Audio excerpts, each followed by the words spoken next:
के बाद न सिर्फ गरीब पति बल्कि छोटे बच्चों को भी नहीं बख्शा। बच्चे बिलख रहे थे, पति कर्जे की दुहाई दे रहा था, पर फिर भी वो दूसरे के साथ रफू चक्कर हो गई। कोसों पीछे छोड़ दी ज्योति मौर्य। घटना को जान पानी पी पी कर गोली दे रहे लोग। गारंटी है आप भी इस घटना को जानने के बाद खो बैठेंगे अपना आपा, करने लगेंगे ऐसे अपने पत्नी पर भी शक। न सिर्फ पुरुष बल्कि खुद महिलाएं भी कर रही इस धोखेबाज औरत की बुराई। क्या हो गया है इस देश की स्त्रियों को? ये वही देश है जहाँ सीता और सावित्री जैसी पत्नी भी हुई है, लेकिन आज की स्थिति देखकर बेहद दुख हो रहा है। पति तक तो ठीक था, लेकिन इस औरत ने तो अपने छोटे बच्चों के बारे में भी नहीं सोचा।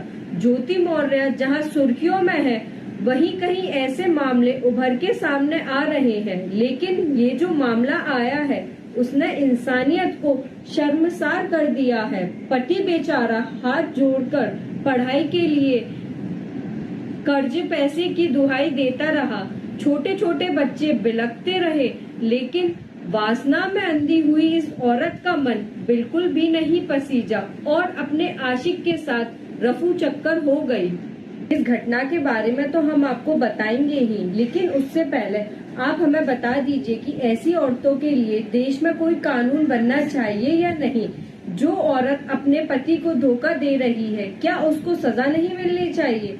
बता दें कि एसडीएम ज्योति मौर्य के मामले से मिलती जुलती ये घटना बिहार से है, जहां पर एक पति अपने पत्नी के लिए इतना समर्पण दिखाता है कि उसकी पढ़ाई के लिए अपना घर, कारोबार और खेत सब बेच देता है, लेकिन जब पत्नी की जॉब लग जाती है तो वह पति के सभी अरमानों को चकनाचूर करते हुए उसे दूध में से मक्खी की तरह बाहर निकाल देती है। बिहार के इस मामले में इस पति ने अपनी पत्नी की इच्छा जमीन बेचकर तथा कई बार कर्जे में डूबकर भी अपनी पत्नी को डीएलएड, बीएड कराते हैं, पर जब वो शिक्षिका बन जाती है तो अपने ही विद्यालय के हेडमास्टर के साथ फरार हो जाती है।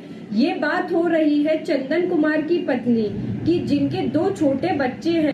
ये बात हो रही है चंदन कुमार की पत्नी की, जिनके 2 छोटे बच्चे हैं। कोई माँ इतनी लापरवाह कैसे हो सकती है, जिसने अपने बच्चों के बारे में कुछ ना सोचा। चंदन की पत्नी दुर्गा पूजा से ही लापता है। हैरानी की बात यह है कि पत्नी का स्कूल अटेंडेंस रोज प्रेजेंट होता है, पर वो स्कूल में नजर नहीं आती। पति द्वारा उच्च पद पर बैठे अधिकारियों से शिकायत करने पर स्थानीय डीओ ने फोन वार्ता पर मामले की जांच की और पाया कि हेडमास्टर राहुल राम द्वारा स्कूल में फर्जी मेडिकल लगाकर चंदन की पत्नी की रोज अटेंडेंस भरी जा रही है। पति द्वारा अपनी 70 साल की मां और बच्चों को देखभाल करना बहुत मुश्किल हो रहा है।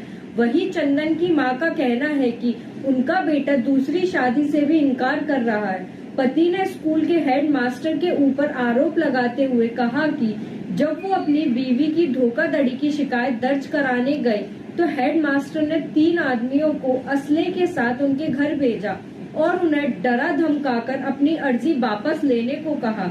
पति द्वारा बताया गया कि जब वो धमकी के इस मैटर को लेकर थाना प्रभारी के पास जाते हैं तो उनकी कोई सुनवाई नहीं होती, बल्कि उन्हें कई दिनों से थाने के चक्कर पड़ रहे हैं।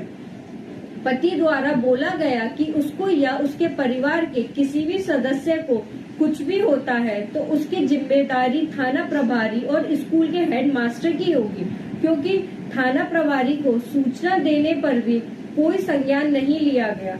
वही पति द्वारा बीओ पर निशाना साधते हुए बयान दिया कि बीओ की मिली भगत है, कहीं पटना में रहती है और बीओ भी वहीं मिलने जाता है। समस्तीपुर के पोटरी प्रखंड में स्थित विद्यालय में अनुपस्थिति के बावजूद भी पत्नी की उपस्थिति के घोल मेल पर पति द्वारा स्थानीय बीओ पर 6,000 महीने घूस लेने का आरोप लगाया गया। सूचना के अधिकार के अंतर्गत पति द्वारा कुछ दस्तावेज मांगने पर भी उनकी कोई सुनवाई नहीं होती। तब पति द्वारा सूचना आयोग को एक संदेश लिखा जाता है। 2 बच्चे वैभव और श्रुति से पूछने पर पता चलता है कि उनकी मां उन्हें बहुत मारती थी।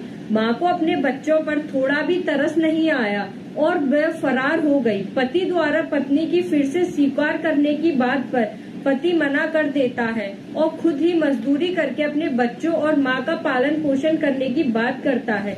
पति द्वारा एफआईआर की कॉपी दिखाते हुए कहा गया कि इस पर अभी किसी भी तरह की कोई कार्रवाई नहीं हुई है।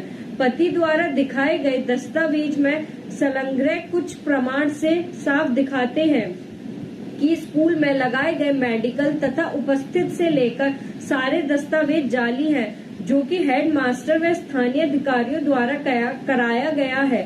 वहीं ग्राम के लोगों द्वारा इस बात की पुष्टि हुई कि मैडम स्कूल नहीं आती है।